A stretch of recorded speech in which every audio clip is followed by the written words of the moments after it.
Kendal. We're here to do a spa repair today. Hi, my name is Rafael. We're from Rafken Spa Repair.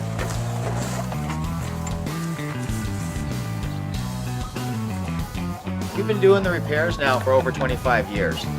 Our customers trust us. They know they can call us with any questions or set up repairs as needed.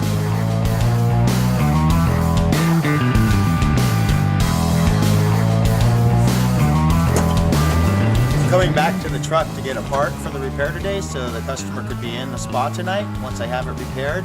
As you can see, it's very important to keep a good inventory so you're not coming out many times for one repair. I'm gonna grab the part here.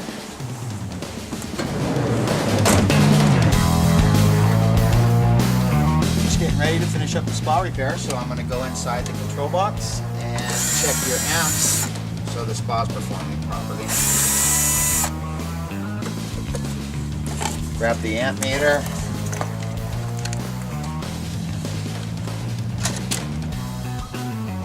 Spa will be turning on a low speed first, then the pressure switch will engage.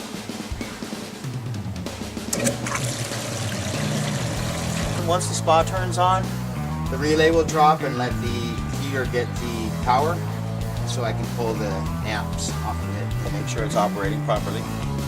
Getting the correct reading on the amp meter. I have 15.2 amps. Repair is done. I'm going to close it back up now. We'll put the cover back on the spa. The spa will be ready in about 5 to 7 hours from now. So nothing else will need to be done other than you maintaining the chemicals and cleaning the filter.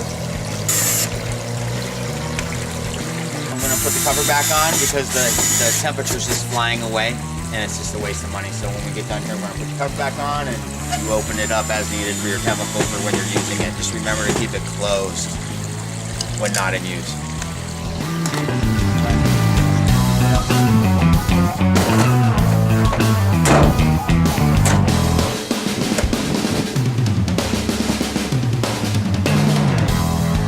Don't forget to call us if you have any questions or need any help with the spa. We're there for you. Have a great day.